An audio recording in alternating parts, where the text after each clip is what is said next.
shorar keessa deeman jedhan. Kantiibaa keenya gabbuusanii aboo kantiibaan keenya wajji qabna. Magaalaan teenya wajji qabna. Namni du'e san keenya wajji qabna. Ummata maal taatan?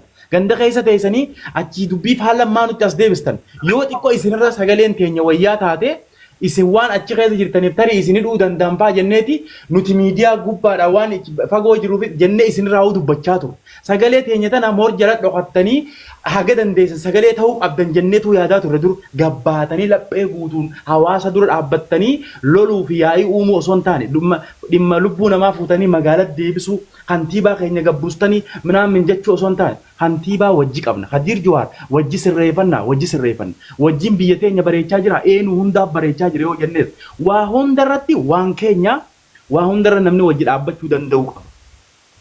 Ammumarraa justice for Nasihaa siyaajaa eegala. Hamza idaannoodha namoonni har'a 3,000 wanna kana fiigan sagalee Nasihaa justice hoggaa jennu nama 250 laalaa turre. Haqa kana hoggaa barbaannu bakka hundatti haqa sana haa barbaannu obboleeyyan kiyya. Lubbuu namaa obboleetii baatii 2-3 iyyaa jiran guruppii Hamza Faatinoo nam meeqa nama 80 nama 200 har'ammoo kanaa dhufe hoggaa jennu fiigaa dhuftan isinuu haqarra hin jirtan nama haqa barbaadu dhiisaati. Galatoomii doktorii reefuu afandiin namoonni shaarmaarkee asirra fiddan matummaan keessanuu yakka guddaa dalaydanii jee kallattiidhaan natti himee baga natti hime rakkoon qabu laal hubaddaa wanta kaarsinimaatii. Ani nama gartee Nasihaadhaaf sagalee ta'uu keessatti nama takkaffaa dhibbaraa dhibbattiin tana fittiin boonu. Shakkii takkallee ofirraa hin qabu. Garuu kaayyoon shaarmaarkee asirra fidee fi yoo nama hubatu taate namoonni gartee akka shaarmaarkeetti magaalaa san keessa deemanii yeroo garagaraatti osoo sagalee micoosanii hin ta'in viidiyoo adda addaa waraabaa turan hundinuu akka barnoota irraa barataniif takka. Lammaffaa sagalee Nasihaa hoggaani taane jennee gartee eenyuutu foloora qabaan kadhannee gartee warra miliyoona qabu warra akka Maayitii fi warra akka Mubaarak Cufa kadhannee ijoolleen teenya tuni Azaadii fi Faacaan faan itti dhaqanii itti boonii kadhatanii mana keessa namni hedduun nuu dhufa jaanii kadhatanii nama gartee gisee ta'an geemaaf namni humni 5,000 laaloo hoggaan utuu waa'ee Nasihaa kaafne nama 100 takkaan laalaa jechuudha. Gaddeemee inumaa hanqa fixannee mana namni 9 jala taa'utti Nasihaadhaaf sagalee taa'aa turre. Halkan guutuu kaan Ameerikaa kaan Awustiraaliyaadha. Sa'a hamtuu waliin qixxaanne tana keessa teenyee sagalee micoosanii taa'aa turre. Sagalee micoosanii puush taatee nu deemuu didde. Takka faanani kaayyoon shaarmaarkee irra fidee fi wanti ammaan tanarraa haasawaa jirru all in all waa'ee Nasihaati. Akkasuma akkasii miti. Abbaan fedhee har'a gartee muummichi ministeera Abiyyi Ahmad jala jiraachuu isaa shakkii. Akkasitti hubadhaa sammuu teessaniin. Namni as jala taa'u tiiktookiin gartee maqaa xiqqaa qabu kun anuu tiiktook lamaan qabe isiniif himaati. Kaniin gizee ta'an gartee hoggaa waa laaluu barbaade tiiktookii guddaadhaan taa'ee laalu. Waan biraatiin taa'ee laalu tiiktook biraatiin.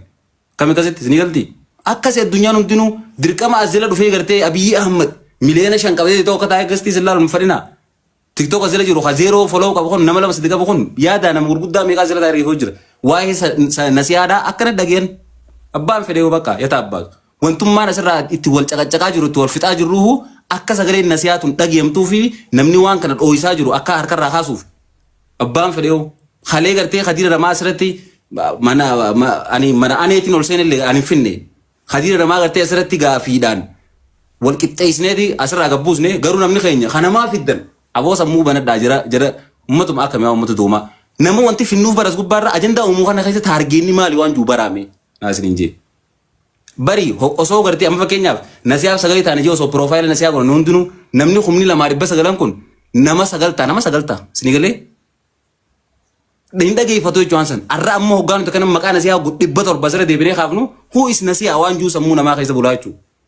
Maaliif muummicha ministeeraatu hin taane? Karaa hedduun qabsoo godhaa jira bakka akkasitti walii hubachuu danda'u qabna malee yakka gootan shaarmaarkeedhaaf bobaabanii jirtan marre.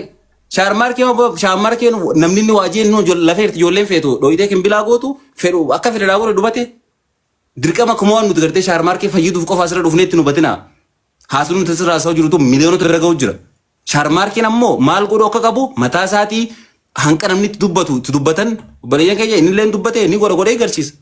Garsiisuu dhabaa ammoo kan inni keessa jiraatu hawaasa dhiini gara dhimmisu jiru keessa jiraatu jira waan ta'eef meebii carraan isaa maal akka ta'u ammoo san inni itti yaaddatu.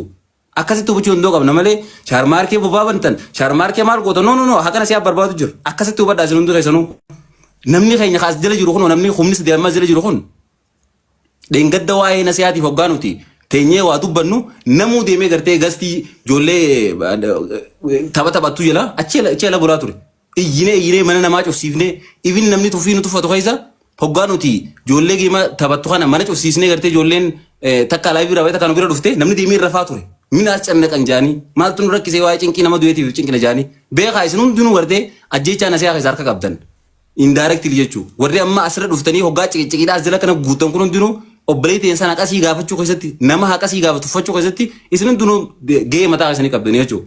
Akkasitti wal yaa hubannu shaarmaarkee qofarraa dubbachaa hin jirru namoota akka shaarmaarkeetti deemanii gartee diddigan hundaa'u likilikiitti himaa jirra.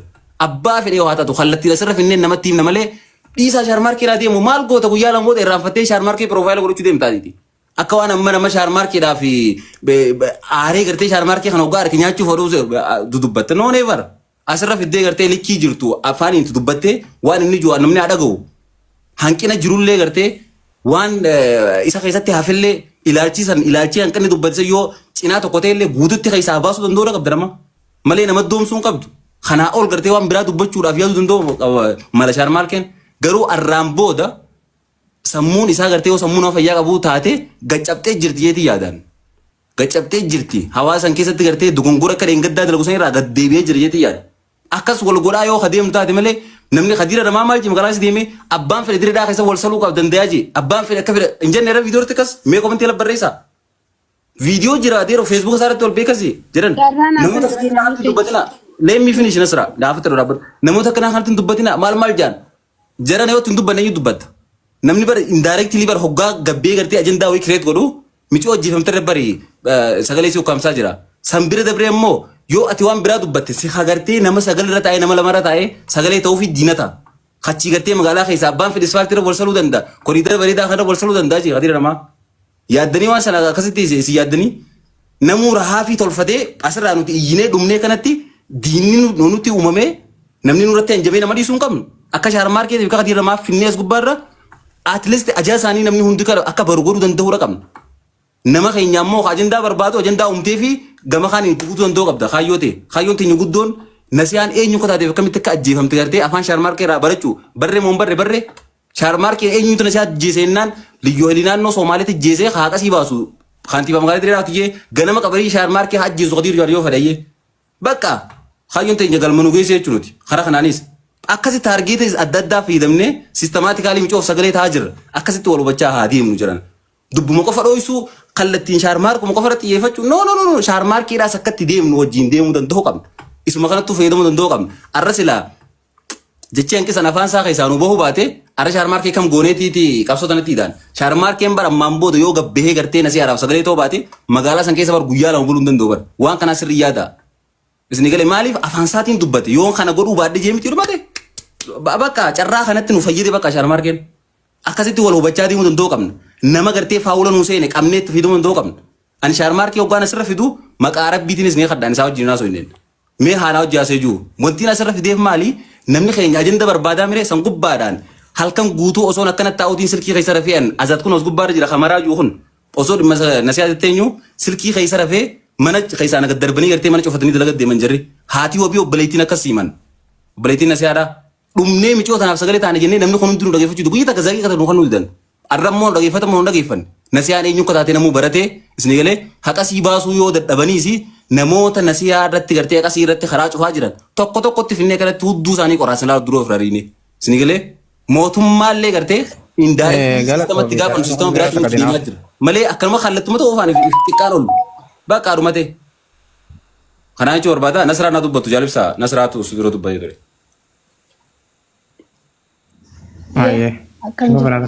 Galatoomii ibsaa rakkoon qabu absheerii hunda keessan akkam jirtan ilmaan Oromoo diinaawwan keenya galatoomii ulfaadhuu kabajamee dhugaan ni qallatti malee hin cittu hayni yoo afaan qaban funyaaniin baakuma jaanitti nama nuti obboleessa keenya jennuun qaama keenya jennuun an takkaa sharmaarkee ijaan raajuu kokkofleen itti ilaalu malee ija biraatiin ilaaleen beeku garuu dubbannaa nuti haqa obboleettii teenya tan harkasiitu nyaachuu danda'a nasiyaa ziyaad sii galee sharmaarkeen akka lakkuu garaa qabdan garaa qabdu ni beektanii jechuun isaa muciyyoo tana nuti akka waan harka isaatiin ajjeesee fudhanna akka Oromootti dhugaa rabbii dubbachuudhaaf.